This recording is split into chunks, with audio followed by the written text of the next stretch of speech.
Greetings. This is I Am Vermont 2, and my name is Sha'an Moliere. I Am Vermont 2 is modeled after the I Too Am Harvard initiative. The I Am Vermont 2 photo story project shines a light on the diversity of identities and experiences of people of color all across the state of Vermont.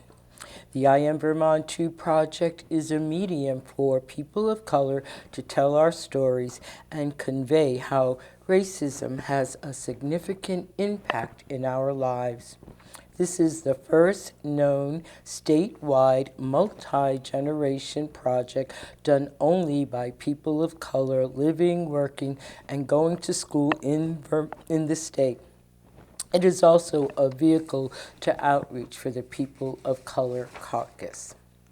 Social justice activist Grace Lee Boggs said, "Creativity is the key to human liberation." Two poems by Langston Hughes, who was born 1902 and died 1967. I too sing America. I am the darker brother. They send me to eat in the kitchen when company comes. But I laugh and eat well and grow strong. Tomorrow I'll be at the table when company comes. Nobody'll dare say to me, eat in the kitchen then. Besides, they'll see how beautiful I am and be ashamed. I too am America. Dreams. Hold fast to dreams, for if dreams die, life is a broken winged bird that cannot fly. Hold fast to dreams, for when dreams go, life is a barren field frozen with snow. My guest today is George Sales, co-owner of Pika Pika, a Filipino restaurant located in St. Johnsbury, Vermont. Full disclosure, I've had the pleasure of eating there and the food is delicious. Welcome to the program, George, and I thank you for being here. Thanks for having me.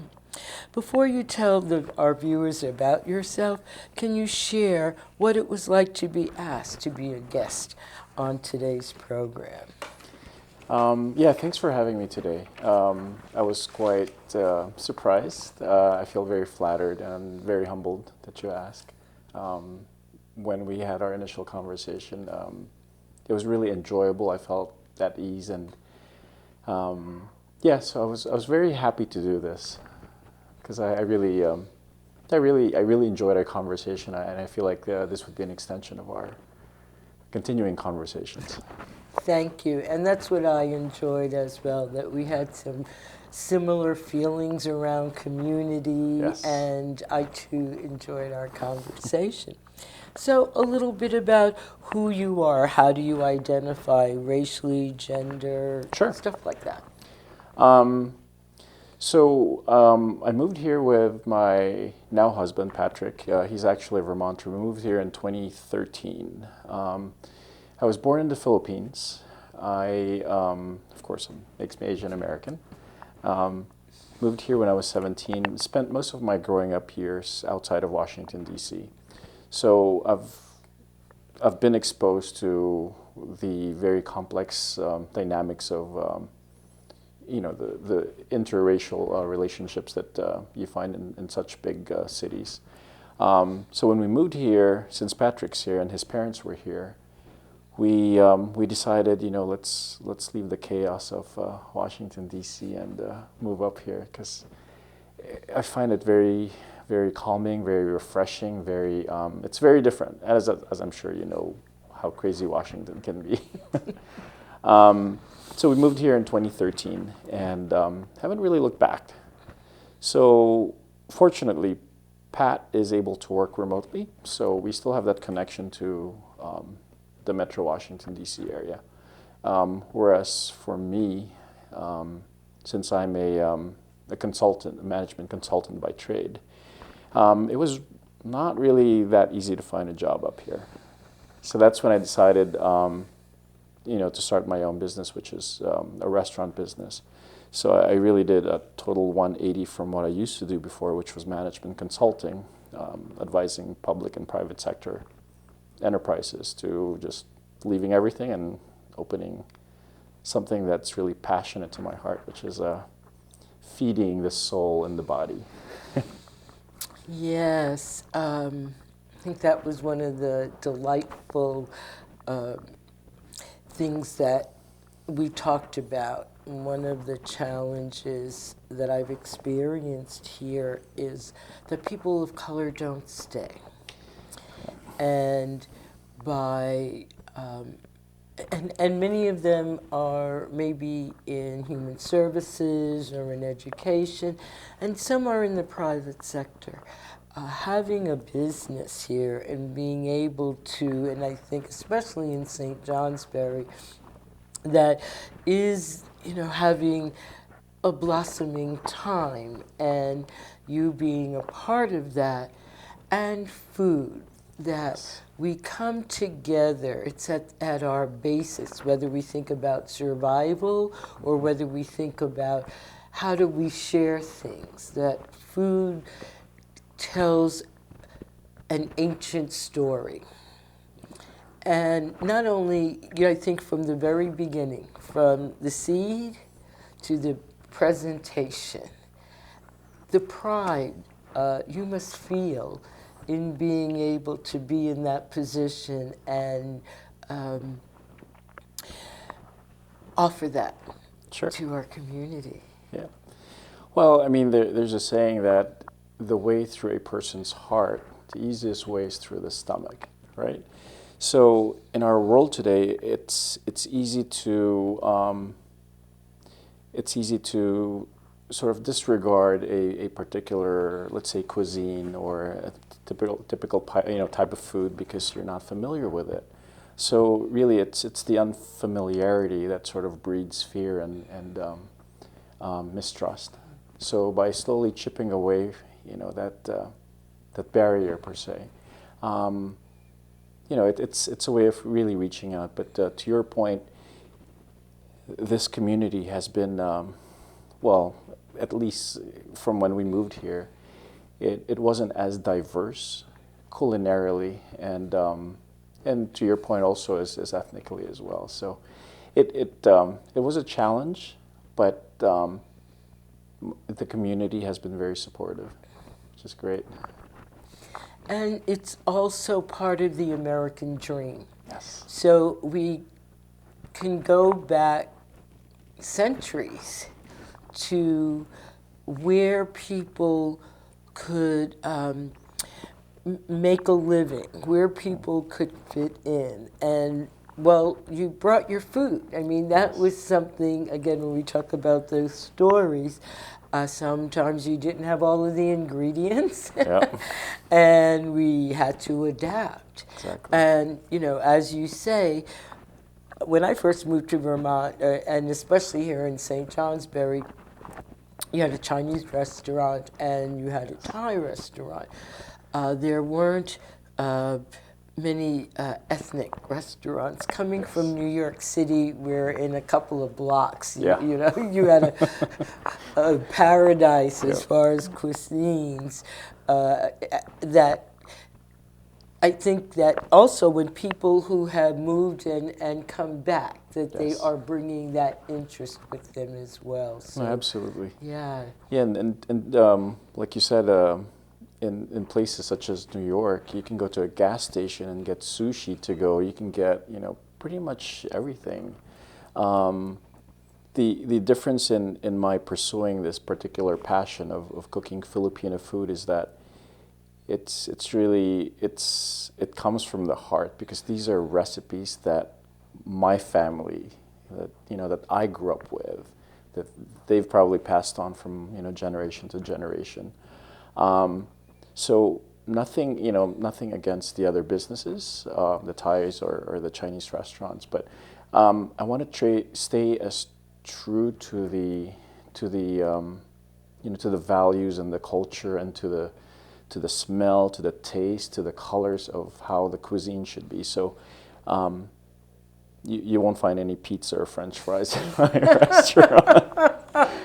And there's nothing wrong with that. It's just that I want to bring a totally authentic experience, true to my roots. It's a voyage. Yeah. All you need to do is head Yep. up to Main Street Yep. and you can walk into a different world. Absolutely. And there's value in that. Absolutely. Yeah. So a little bit about your family growing up in the area that you grew up. You talked some about your current passions, or maybe some of your passions growing up, some Sure. of your thoughts. So growing up in the Philippines, it's so much different than growing up in Northern Virginia or in Metro DC.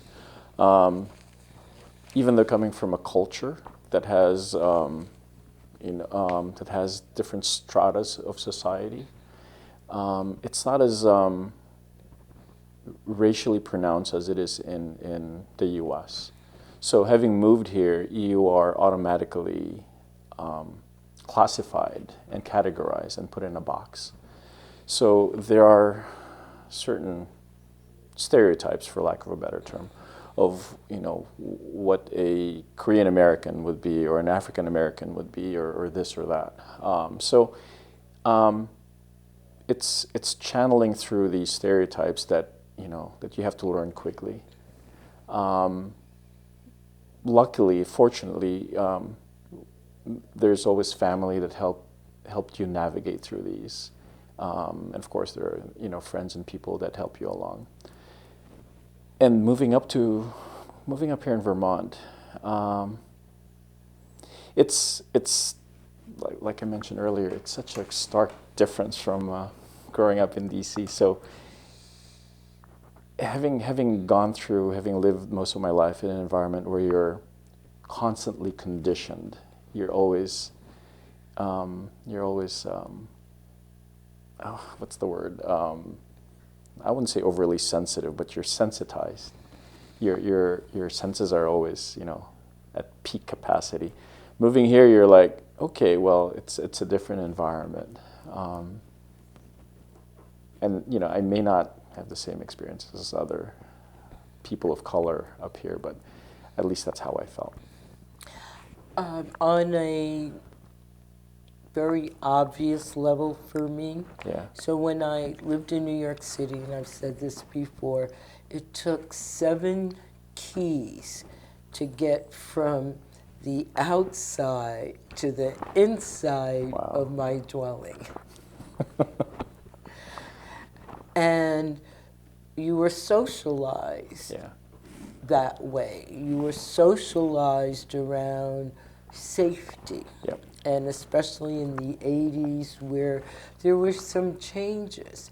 So moving up to Vermont where I only had 1 key, many times not only didn't I lock the door, I left the keys in the door on the outside where anybody could have replicated them and didn't feel the panic or that there would be harm done to me. Yes. There was, and still is to some extent, a sense of community with people helping. Yes. So I learned a lot about my neighbors by going off the road in my car.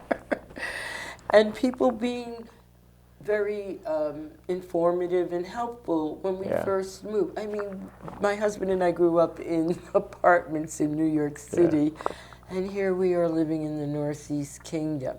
So there was what I call the exhale of life. Yeah, so let's kind of talk. You mentioned a little bit about the differences before, but the impact of racism living in Vermont, what has that been for you? Personally speaking, since I moved up here relatively later in life, like 7 years ago, in my early 40s. So for me, I guess you can say that I'm battle season. I'm like, I know what to expect. I know, like, and having grown up in an environment where you're constantly vigilant to make sure that you're aware of your surroundings. Racism up here occurs not so much the same way as you probably would in, Southeast DC or in the Bronx. Racism over here could be very, very subtle. Could be very, what's the word? It may not be as blatant, maybe. I think it's more bred by not knowing, ignorance maybe, or maybe just being unaware. So, making certain assumptions that, oh, you're Asian, you must love rice, or things like that. And I wouldn't, I mean, there's a perception that, you don't live here, that you're either traveling through or just visiting. But it's very subtle. So it's something that I've learned to not so much ignore, but just be cognizant and aware of. And I always make it a point to, to step up and be heard and be counted. So it's more how you react to things versus how you respond to it. So if you evaluate the situation, like, oh, okay, well, maybe this person is not aware that X, Y, and Z, therefore, A, B, and C.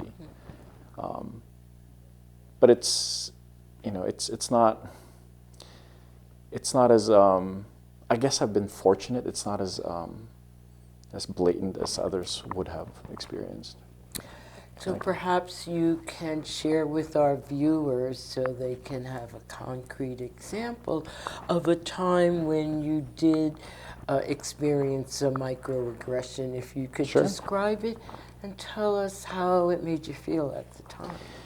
So when I first moved up to Vermont, I was working in my previous profession, which is management consulting, which was,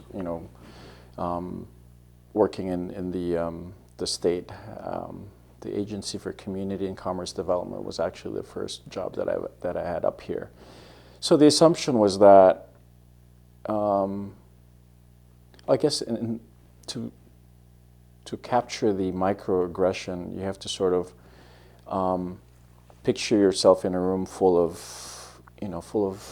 Vermonters who are predominantly white. So the assumption always is that, oh, so you must be this or that, or you may not count, or whatever.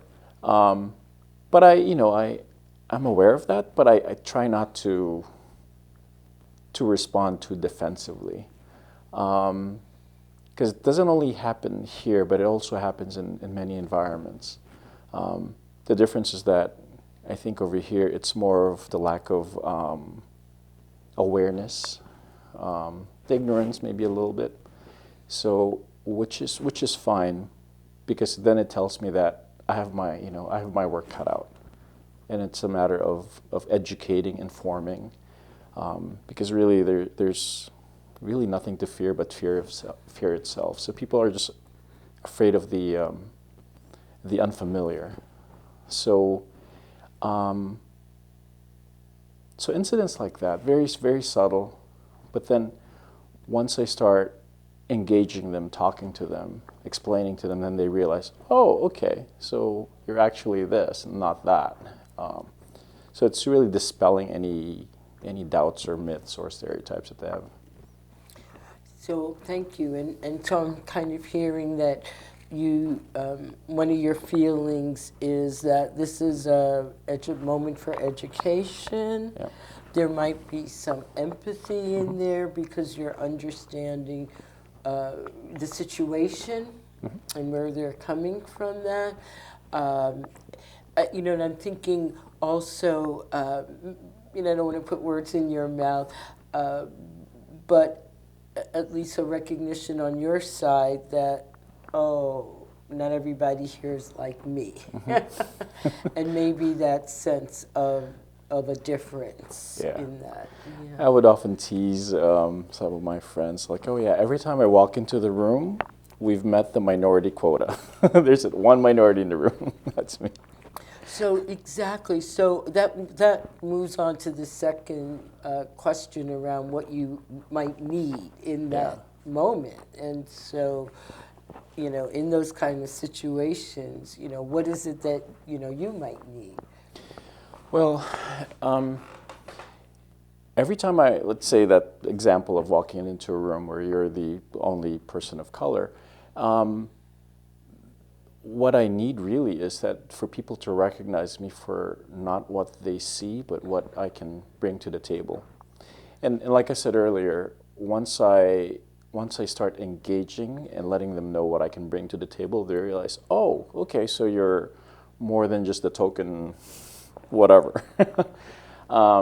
Which in most cases is the way anyway, because I join projects because of my background and my specialization and my expertise. So once they realize that, we can look beyond this and move forward. So it's interesting. See you as a human. Exactly. Exactly. So, what, if any, barriers do you think you may have put up because of racial microaggressions? Um, is it barriers from me or by the environment or That by? you yourself might have I think, put up. yeah, the barriers that I might put onto myself is limiting myself to what I could fully provide or contribute, because I feel like, well, maybe they don't want to hear from me. So it's an internal voice telling you, well, maybe you should do this. So it's something that I'm aware of, and that's the reason why I sort of put it aside. Because, like I said earlier, I would be doing myself and the people that I'm with a disservice by not speaking up or speaking out. That is a familiar barrier, and I would say it kind of runs the spectrum from, but the bottom line is that people feel they can't be fully Yep. who they are Engaged. and to be fully engaged. And I said it before, everybody misses out. We don't see folks as their full potential, Exactly. and we're not seeing at our full potential. This is an opportunity to share with the community Absolutely. if there is some things that would make your life for other folks of color to be enhanced. As many of us don't want to keep surviving, we'd like to thrive. Exactly. And what would you have to share around that? So I opened my business in 2017, September of 2017. My goals are very altruistic. I really I've come to the point in my career where I don't really have to prove myself in this field. Now I want to focus on my passion, but at the same time also contributing and really, rolling up my sleeves and getting involved in the community. So part of that is really establishing a business that will provide some, opportunities for the local community, the local kids mostly, because I employ a lot of St. John's Bear Academy kids, and also to showcase, my family's, food, cuisine, my culture, my background. So going back to the kids, I do actively work with the academy, with the local community. I want to make sure that, this is not too foreign for them because, like I said earlier, people are afraid of the unknown.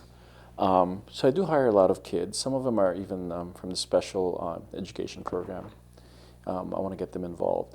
So many of these kids are not familiar with, not only the different cultures, but also the food, the way people think, the way people act, etc. So it's a microcosm of what they can expect outside of Vermont. It gives them an opportunity to hear from somebody who's been there, done that. So I tell them, if you travel, let's say to a big city like Atlanta, New York, or LA, this is what you can expect. So a lot of kids appreciate that because they not only learn how to do their jobs within the restaurant, but they also learn life skills indirectly.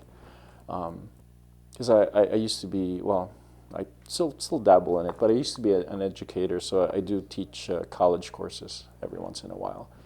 And a lot of my students have that deer in the headlights type of approach to life. I tell them, let me give you a little dose of reality. You have to do it this way. You have to look at, different things in different perspectives. So the business that I'm in right now is no different. I'd say more than half of my employees are students. Some of them have gone to college, which I'm really proud of and feel good about. And it's really just giving them a different perspective, because I like to push buttons and challenge people's ingrained beliefs.